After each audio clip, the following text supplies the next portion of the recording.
We focus with the technology 5G, and Juan Jung, is correct? Jung.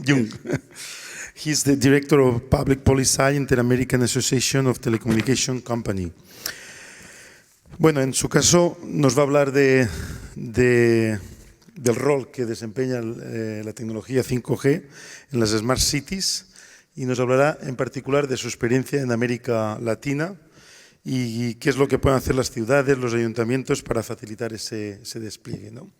Solo decir que hace muy poco en este mismo lugar, en este mismo Palacio de Congresos, tuvimos aquí el Congreso Internacional de 5G mundial, digamos aquí, en que se debatía todo el despliegue que va a tener esta red, con lo cual estamos deseosos de ver cómo esto se va a desplegar en América Latina.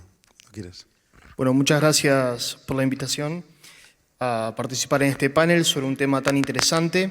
Yo soy director de políticas públicas en ASIET, que es la Asociación Latinoamericana de Empresas de Telecomunicaciones, una asociación que tiene más de 35 años y una asociación que está trabajando en Smart Cities desde hace más de 20 años, cuando era poca la gente que hablaba de Smart Cities. En concreto, en el año 98 hicimos nuestro primer evento iberoamericano de ciudades digitales.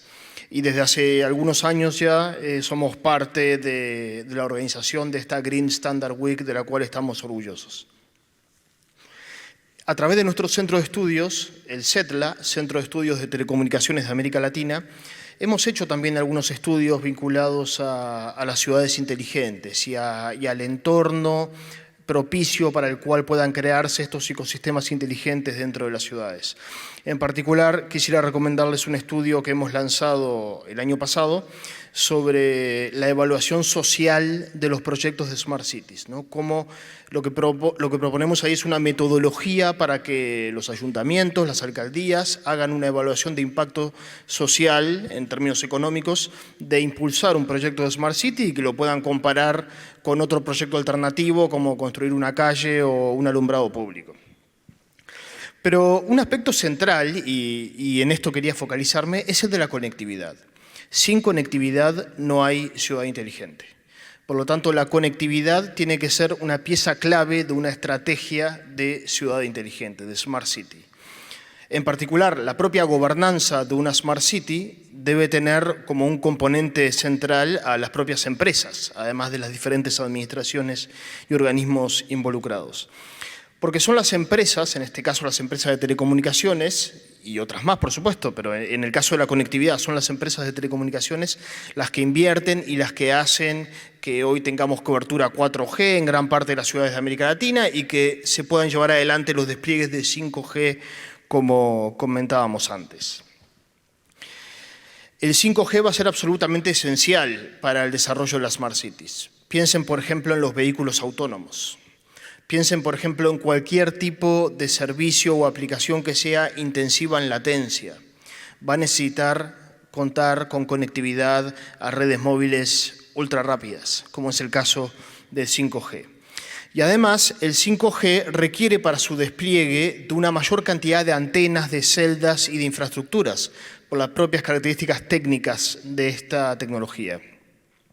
Por lo tanto, hay mucho que hacer en materia de despliegues de infraestructuras para poder culminar los despliegues de 4G en América Latina y, a su vez, poder impulsar los despliegues de 5G. Y nosotros, en otro estudio que hemos hecho, vinculado a las ciudades también, con la consultora Deloitte, hemos hecho un ranking de ciudades, hemos identificado cuáles son las diferentes fases en el desarrollo de los despliegues de infraestructura, como es 5G en las ciudades, que tienen en primer lugar una etapa de planificación y de requisitos de licencia. Una segunda etapa es la propia obra civil y los despliegues, y una tercera etapa que es la de operación y mantenimiento.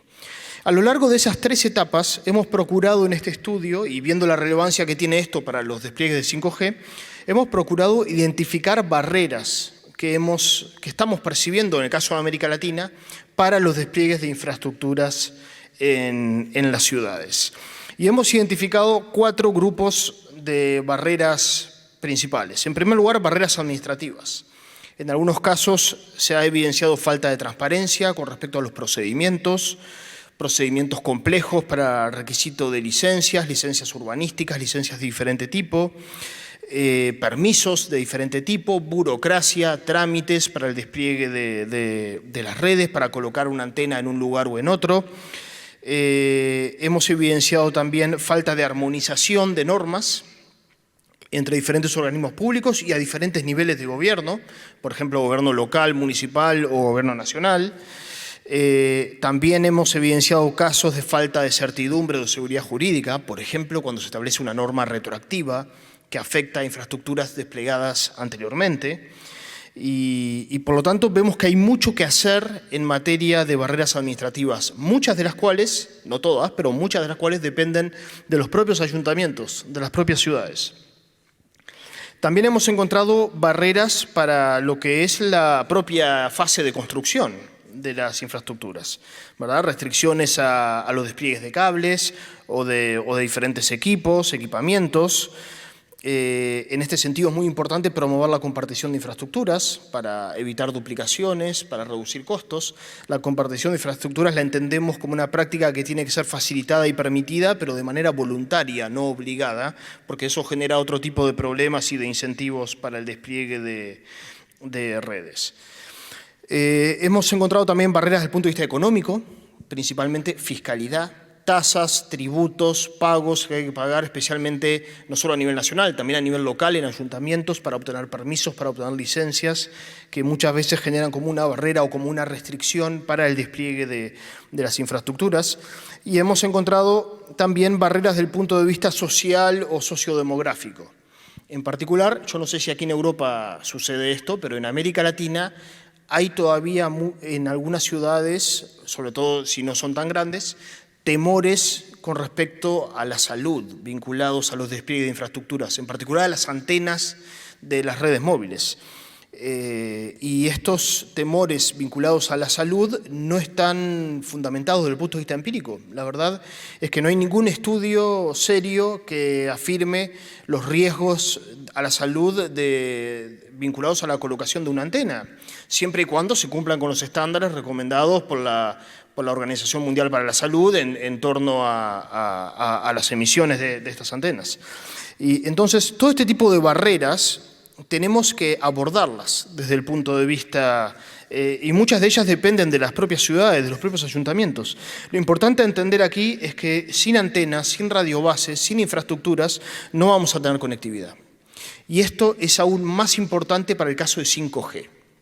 5G despliegue de una mayor densidad en los despliegues de antenas, de una mayor cantidad de infraestructuras para poder funcionar de manera adecuada. Y sin conectividad y sin 5G no vamos a tener ciudades inteligentes. Eso es lo que se viene y en lo cual quería focalizar mi intervención.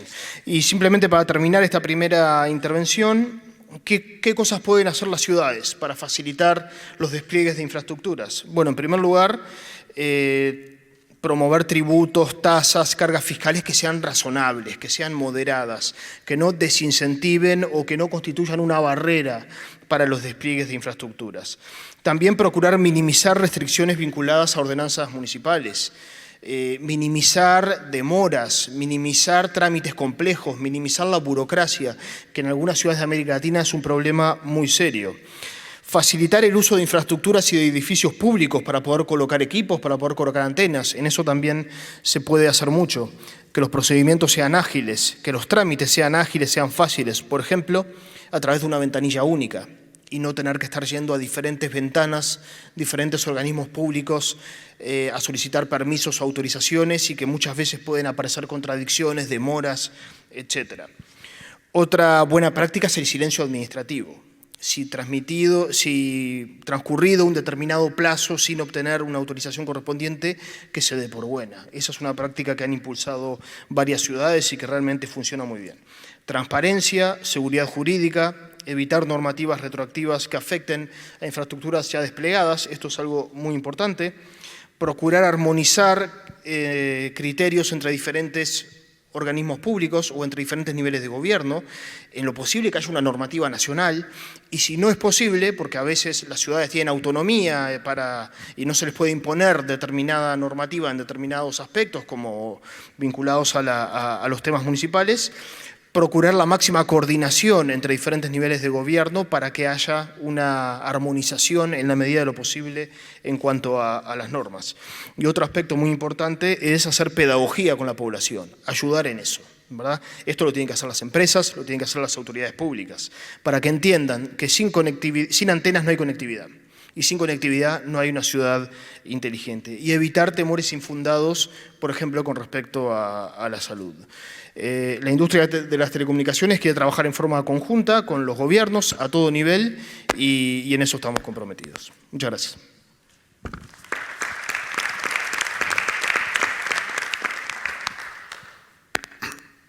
Muchas gracias, Juan, por tu intervención. Tomamos nota de las 4 barreras que coinciden bastante con las que tenemos aquí. Yo creo que este foro de debate va a permitir avanzar en ese aspecto, sobre todo en lo que has dicho de armonización, que es lo que de alguna forma pues, en este congreso es el punto clave, ¿no? Respecto a la pedagogía, siempre va a hacer falta y en Europa se está apostando mucho también por la co-creación para de esa forma, digamos, que entre todos formemos lo que, o digamos lo que esperamos, ¿no?